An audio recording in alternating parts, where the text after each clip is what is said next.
Cuando escribí originalmente esta narración, primero había estado preparando un vídeo sobre la historia de las 3 humillaciones, los 3 enemigos principales que tenemos que derrotar antes de entrar a la Madre de Madres. Pero pronto me di cuenta de que el vídeo iba a ser demasiado largo y que tenía que dar demasiadas explicaciones acerca de por qué fueron creadas por el milagro y cuál era su propósito al hacerlo. Además, esto también iba a ocurrir en futuras narraciones de otras subtramas, porque en mayor o menor medida, al final, todo tiene que ver con el milagro. Así que pensé que lo mejor era dedicar primero un vídeo a explicar qué es exactamente el milagro, qué cosas hizo y cuáles eran sus razones para haberlas hecho. De modo que echemos un vistazo, primero y antes de todo, a la historia del milagro.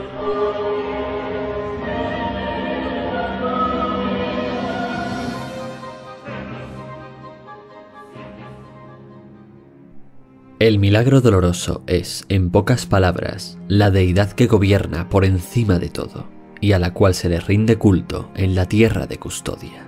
Se trata de una deidad profundamente misteriosa y de la cual se dice que es por igual piadosa y cruel, y que sepamos es todopoderosa y ha existido desde siempre. Hasta tiempos inmemoriales se remonta el culto y la adoración a esta deidad. El hecho más lejano que conocemos es a través de la historia del Padre.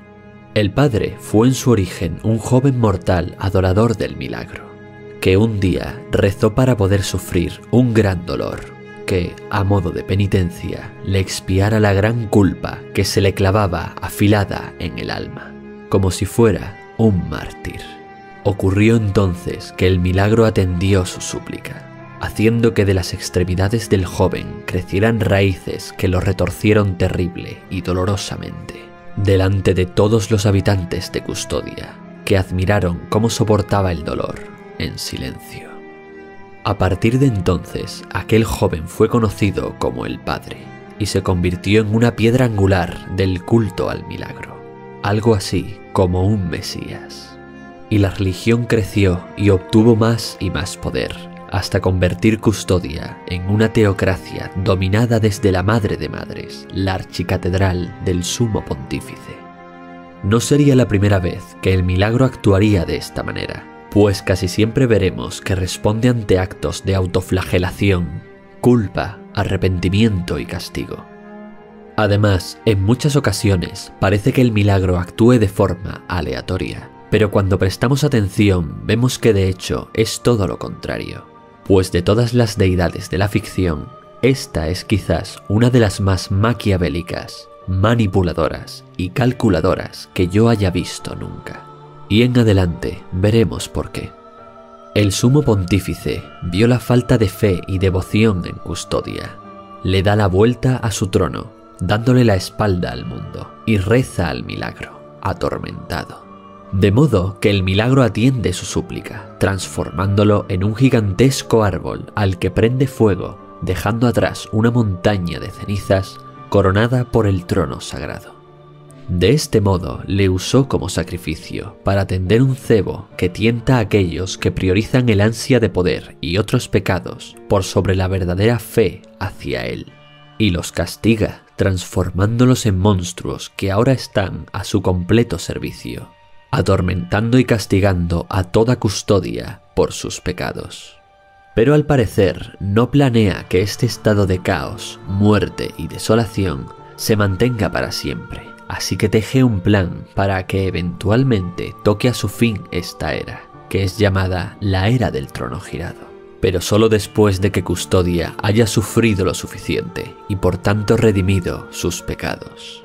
De modo que, a través de su maldición, otorga gran poder a su santidad Escribar y a los demás santos y guerreros que ha escogido para defender el statu quo de la Madre de Madres y mantener así por muchos años la Era del Trono Girado. Pero al mismo tiempo va preparando a un elegido que pondrá fin a todo esto en el momento oportuno, y ese elegido no será otro que el penitente.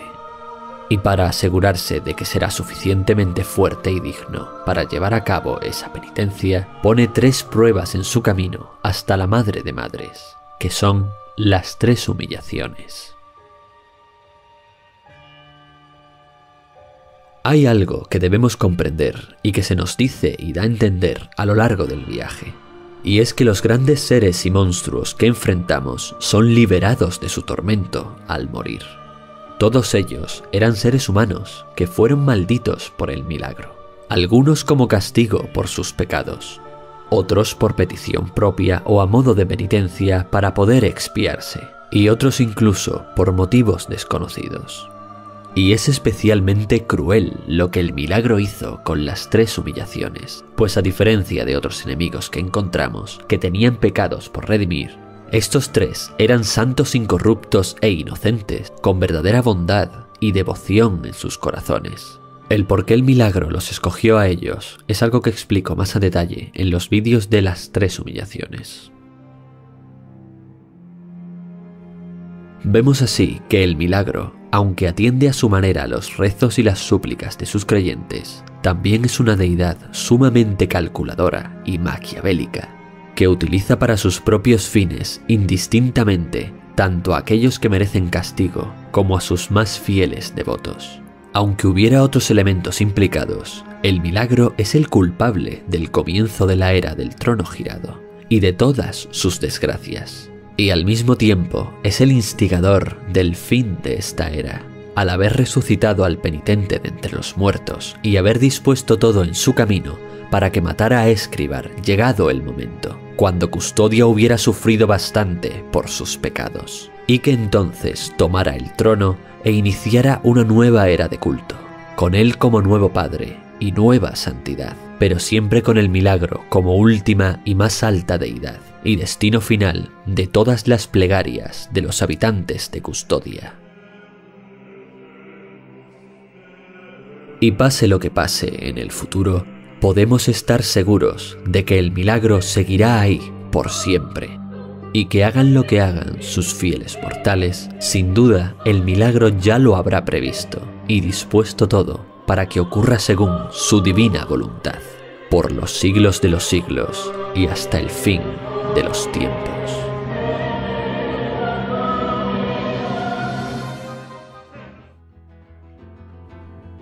Esto es en esencia lo que sabemos del milagro y de sus acciones. Es inevitable que lo siga mencionando en otras narraciones y dando otros detalles menores sobre él a la hora de explicar las tramas del resto de personajes y lugares de Custodia. Aunque me tomaré la molestia de rehacer con un audio remasterizado las primeras narraciones que publiqué, también voy a narrar el lore de los personajes y tramas que aún quedan por hablar. Y tengo en mente narrar otras sagas y otros temas diferentes en el próximo futuro. En el próximo futuro, tócate los huevos. Tengo en mente narrar sobre otras sagas y temas diferentes en el futuro próximo. Así que estate atento y no dudes en hacer tus sugerencias si hay algún tema que te apetece especialmente. Por hoy eso es todo y hasta la próxima.